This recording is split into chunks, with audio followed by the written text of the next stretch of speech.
Gipadayag sa mga opisyal sa National Task Force Against COVID-19 nga nangandam na ang kagamhanan sa transition sa COVID pandemic ngadto sa endemic. Mahatagan kini og katumanan pinaagi sa halapad nga pagpamakuna nga maghatag og proteksyon sa katawhan gikan sa takod sa virus. Sa higayon nga mahimong endemic ang virus, maisip na kining ordinary flu nga mamahimong ma-manage sa balay. Gipadayag kini sa duha ka mga opisyal sa National IATF against COVID-19.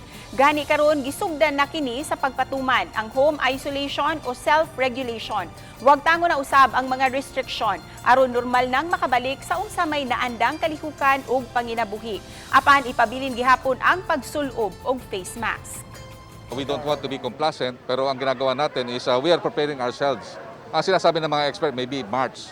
But February, we would like to prepare na yung plano para at least when time comes na nakita natin yung threshold na there is already a reality for that transition, we are ready. If the experts are saying that this is leading towards, as you said, an endemic, and we could live with it, no, without having to do lockdowns or very strict restrictions, then we will have to start planning for that.